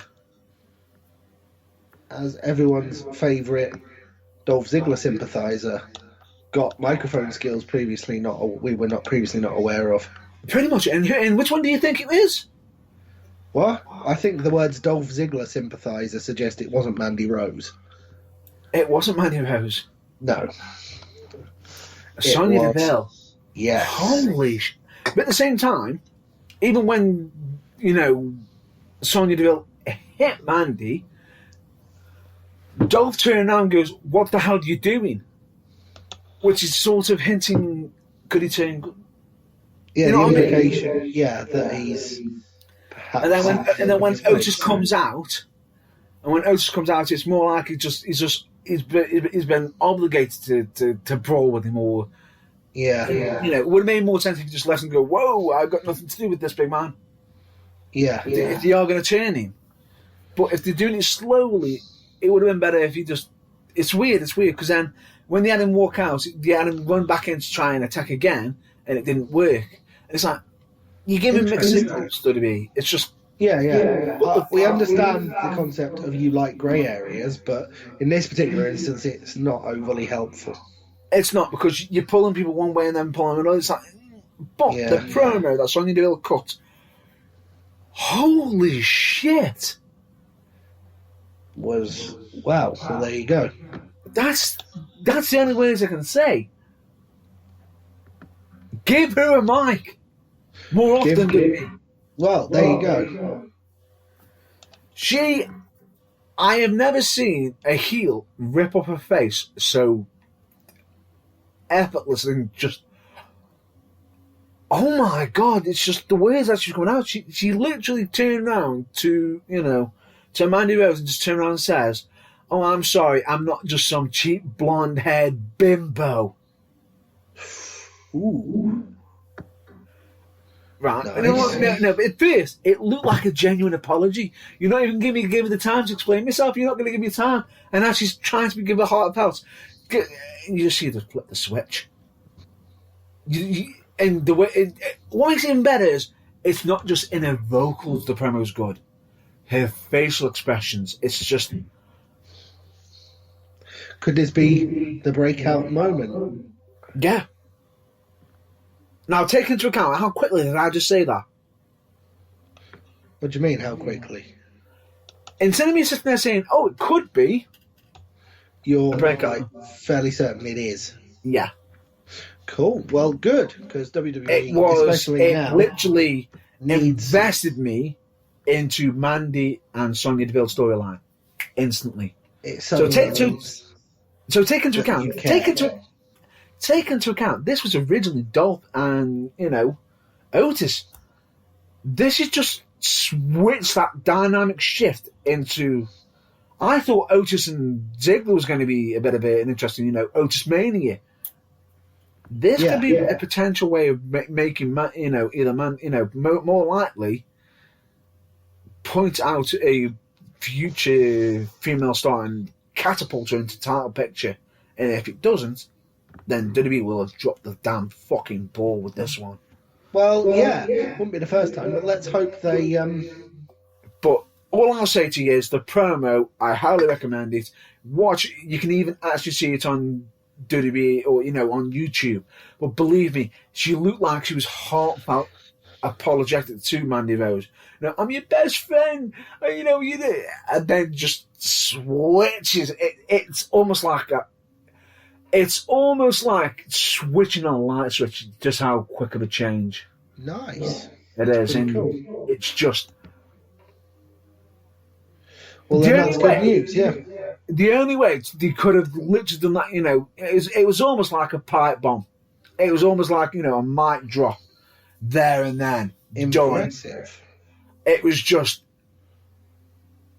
Promo was absolutely effortless. Need more of that immediately on my TV. More of that, please, WWE. Thank you.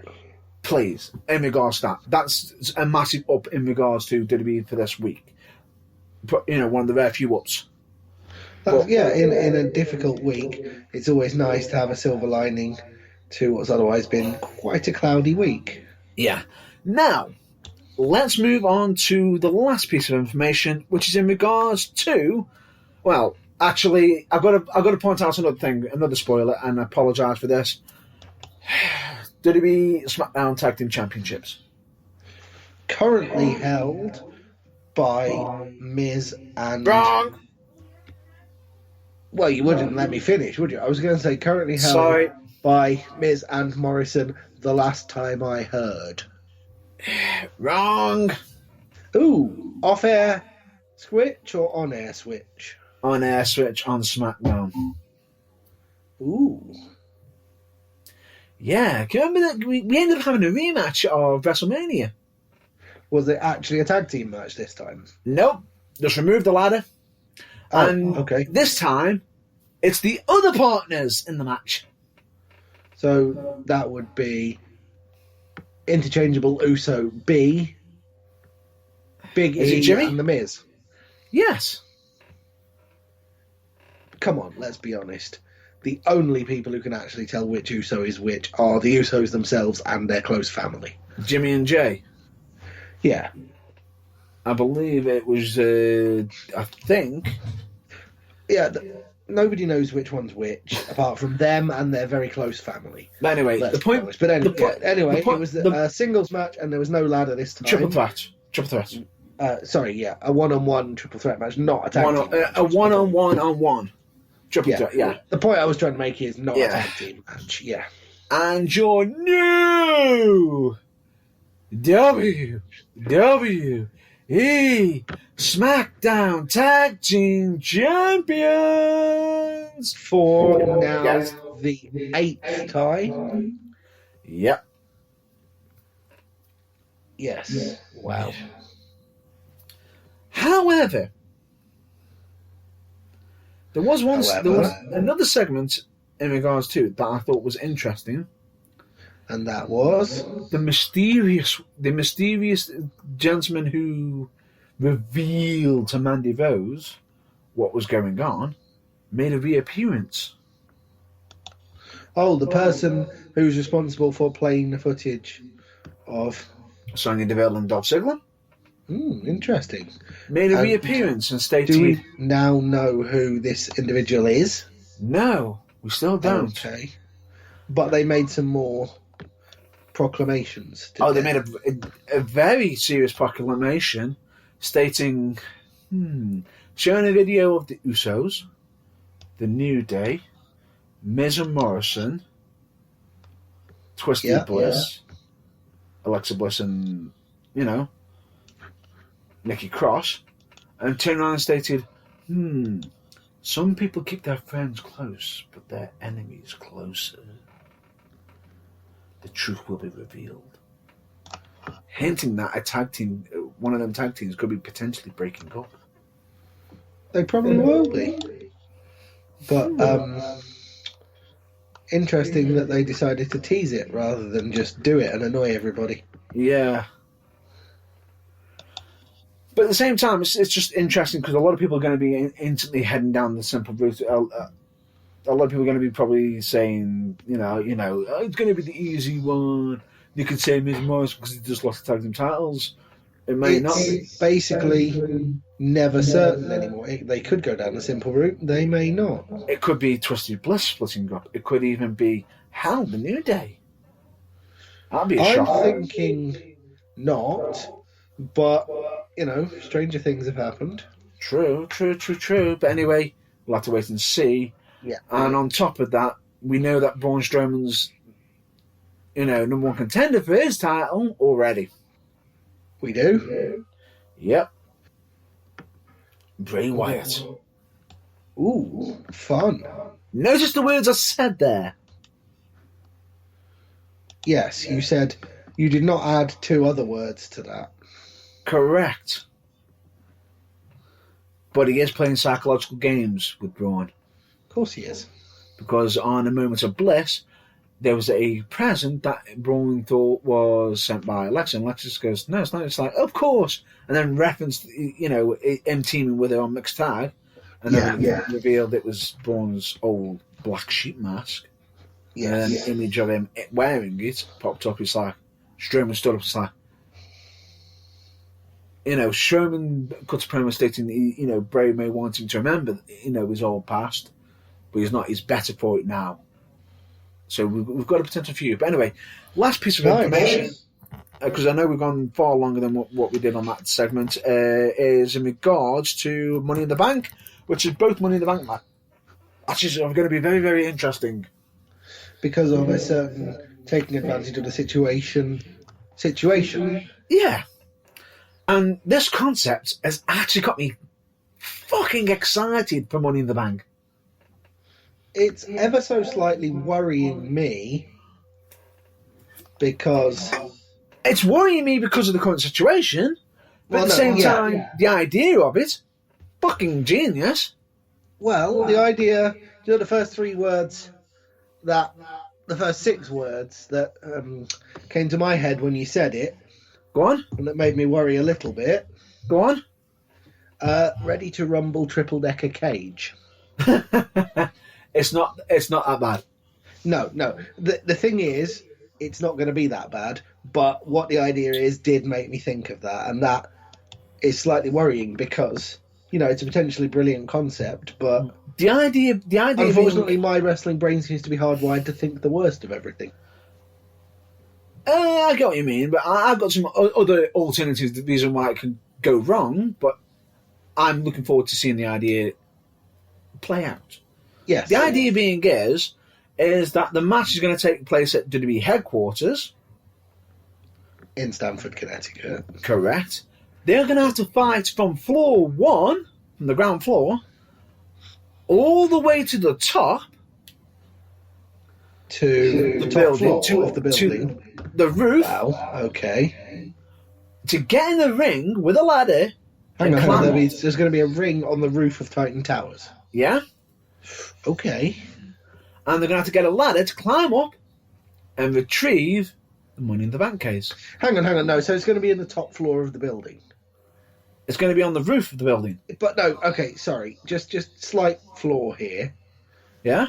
If it's on the roof of the building, Yeah.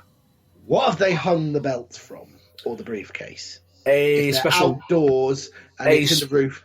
special rig and Right. potentially got some cranes.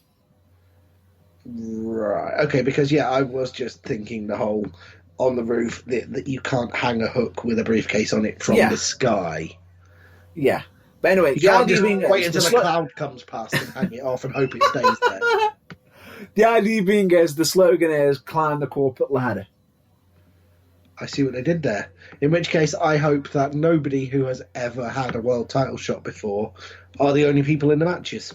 Yeah, it'd be interesting. Yeah. Massively interesting. Now, But yeah, insofar as we're a little sceptical that Money in the Bank is still going ahead, I know that that seems like a sensible I idea.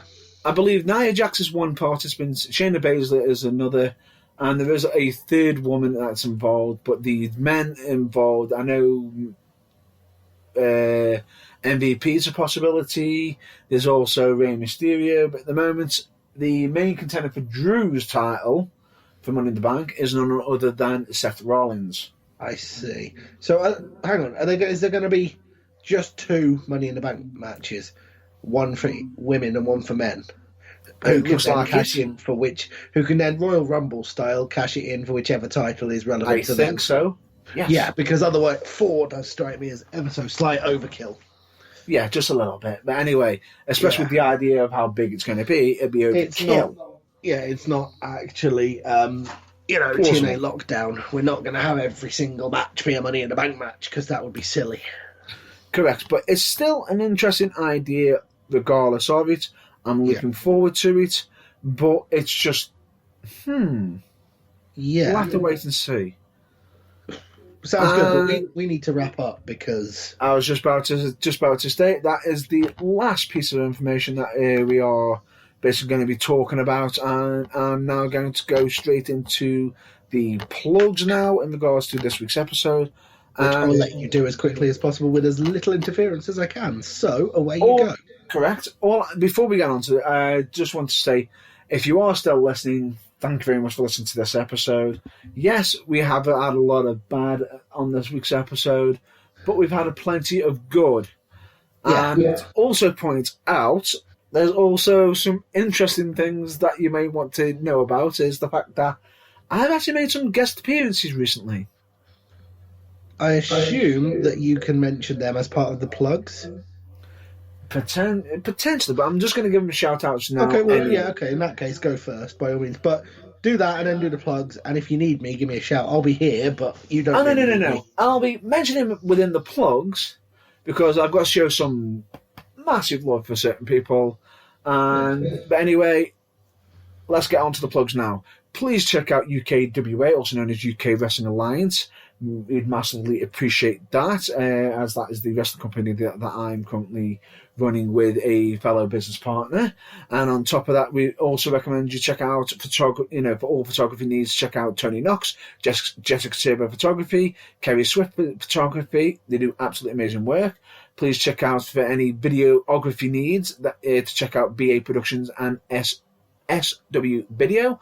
They do absolutely phenomenal work for low prices. We of course also recommend you check out charitable companies and charity organisations, like Change of Health and Wellbeing, Change of Recovery Radio, Mind, Messy for Mind, Donna Louise Hospice Care for Children and Young People, Cancer Research UK, because all the funding, and of course if you can donate to the NHS in any way and also help provide certain foods for the needy and care workers, it would be massively appreciative, because the donations could actually prove useful and could end up saving lives. And the information that some of these websites do actually also additionally provide could prove massively useful and could end up helping someone you never know. We also recommend you check out the light side of wrestling by checking out none other than Botchamania, You're Welcome Matthew, WrestleCrap, You're Welcome RD Reynolds, and of course OSW Review. We of course also recommend you check out Paul Or Pass Radio Show, hosted by none other than Magic Mark Adams. But Magic Mark Adams doesn't only host the Paul Or Pass Radio Show. he also has a temporary podcast as well, which is called Don't Say the C Word. And he doesn't mean that in the sense of a certain naughty word. He means that in the sense of do not mention COVID-19 or coronavirus on any episodes. And they have special guests on there he's doing an episode almost every day where they are talking all things non-COVID-19 and non-coronavirus and has a different subject in regards to it. Yes, it does. There is a bit of certain rules being broken on there because, yes, I am called Matt Burns on the episode, but also my real name is also shown on there as well and is used more than once. But let me just state, the episode I ended up doing with Mark was very close to the heart and most likely a subject that's going to be re-brought up on a future episode of TBT Games section. Additionally, I, of course, also recommend you check out We the Independent podcast, which is, We the Independent with an IE, not a Y.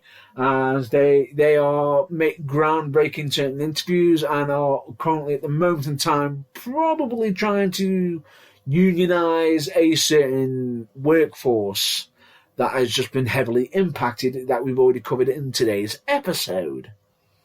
We, of course, also recommend you check out Think Wrestling, especially the Talking Wrestling interviews and everything on there, which is hosted by none other than Tom Baker. We, of course, also recommend you check out Train Pop Culture as well, which is currently on a small hiatus at the moment in time, from what I've gathered. But I do recommend you check them out, and hopefully when they do make a return, I'll make an announcement of when they are back, as they are absolutely great people who I know, and they always have something interesting to discuss.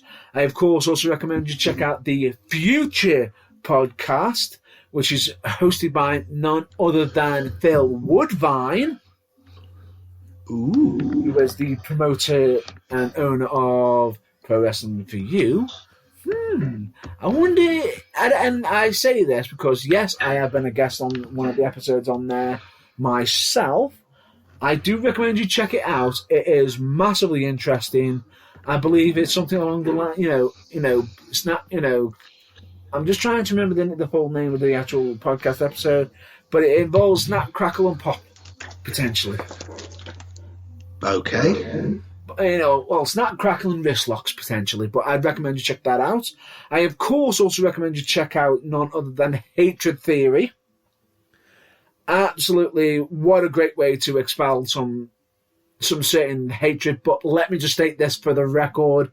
Some of the tone of languages on them episodes, may be unsuitable for younger listeners. Yeah, we give out warnings, and we occasionally use bad language, but wow. Yeah, similar ones for them, definitely. And certain, no, it's not similar, definitely. Definitely. However, I did get a bit of a shout out, but I will just state as they didn't use my wrestling name. They actually used my real name and then tried to pronounce my surname. My real life surname was absolutely fucking hilarious. Hashtag epic fail. Oh no. Hashtag epically funny. I was crying on the floor. Well, that's good. That's good. And of course, at the moment in time, the next shout out is to Pabaluni, who's currently probably on hold due to the current ongoing situation. But do check them out. Show some love for them. And we, of course, also recommend you check out Kayfabe Music, because they are actually they do the current theme music for The Burning Truth. They've also done some interest music for myself. And they have also been showcasing some new original tracks that is up for people to buy, and they do phenomenal work. Recommend check them out. Of course, I also recommend you check out none other than Turnbuckle TV at this moment in time. If you are looking for a source of keeping yourself busy or looking for a source of wrestling. There's more than enough on there. What are they now? Getting on for 40 promotions? 40 promotions, and are even now officially linked to WrestleTalk TV. Which means, even though there's nothing being added in the form of new shows right about now, I mean, wrestling pay-per-views, there is still Wrestle Talk TV. There's still people talking about it. And don't forget, there's all the stuff that's already been put on there that nothing says you can't pick a promotion you'd never previously heard of and indulge in that. Watch some back episodes and listen to the Wrestle Talk stuff as well. And they've also got podcasts on there as well. So in a way, there is some actual new content being added on there through audio, or or some back catalogue stuff as well. I recommend you check it out because yes, UKDA is on there, but believe me, if you want to massively support your some local promotions on there, that is a good way to do it. We of course also recommend you check out some local promotions, show some love, especially on their social media and potentially on their merchandise page if you want to help support them, which is none other than Future Championship Wrestling, United Wrestling, Pro Wrestling for You, Future Shock Wrestling, Academy Pro Wrestling, Fallen Star Wrestling, Venom Wrestling Federation, Slam Wrestling, Wolf and Pro Wrestling, Preston City Wrestling, the Barracks Wrestling. Yeah, ICW, that's another one. And any others? PBW, I think LDN Wrestling is still going. Yeah. Progress. And many more. And just in case if you don't know if there is any more, or if you want to know if you have got any local promotions, you can actually check it out on Babyface Wrestling app, which is on your phone, for the low price of nothing at all. And you can potentially follow... What? I was going to say for a really annoying price of, I believe, what Booker T refers to as $3.99. It's free, but basically all I'll just state is this. It is an absolute great app for following wrestlers and also wrestling companies. And I'm so glad that's something that hasn't been referenced yet. But anyway, I'll follow Matt Burns, hint, hint. And UKDA. I'm surprised something hasn't been referenced yet so far. But anyway, I also recommend you check out the Burning Truth website, which is, of course, www.theburningtruthuk.com. Yes, you know what's on there. You can listen to past episodes of us, and as such, potentially we are hoping to get some potential new content on there eventually. But I will state, fingers crossed. But as you stated, we also recommend you just state out that external links on the links page we cannot be held responsible for, as we do not have control over what they have on their websites. Yep. Correct. We, of course, also recommend you check out our Facebook page, our Twitter page, YouTube, Instagram, and yes, even our Spreaker page as well, because that's probably where this is how we're actually able to do this episode. Yes, we do have past episodes on Spotify and many other external sources, but at the moment, it is currently just past episodes. That'll probably be the last time I'll probably mention Spotify for the time being until we get them regularly updated, be able to get them regularly updated, but that is being currently investigated at the moment in time. Fair enough. So with that... The penny's just dropped. It's all right. I wasn't sure what you meant earlier. What do you mean? Because I mentioned Booker T, isn't it? No idea what you're on about. No idea what you're on about. I'm mentioning the Room of Candles this week because we're trying to do a serious episode. We're trying to do a serious episode. I wasn't going to mention it. You had to mention it, didn't you? Damn it! I almost made it. I'm not mentioning the Room of Candles this week. It's a serious episode about coronavirus and its effects. God damn it. Serious. No candles. Damn it.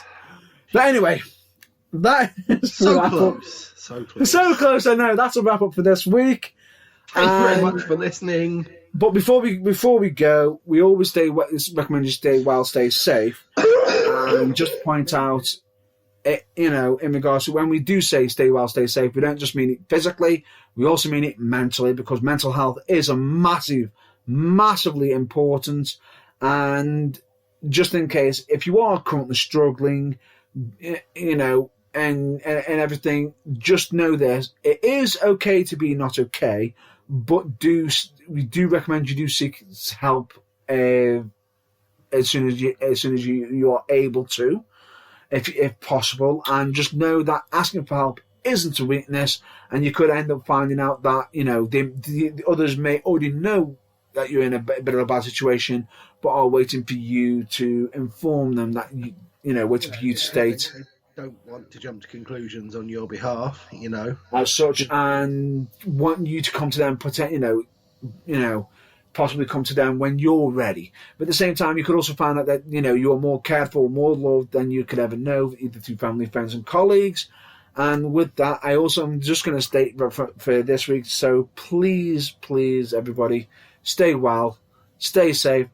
We'll hopefully catch you on the next episode. And until then, please check out your local wrestling promotions on their social media, and also check out on family, friends, and any colleagues or anyone you haven't been in touch with in a long time. Just give them a quick call. You never know, it could end up making their day. So until then, we'll catch you on the next episode. Catch you later. Thanks for listening. Good night.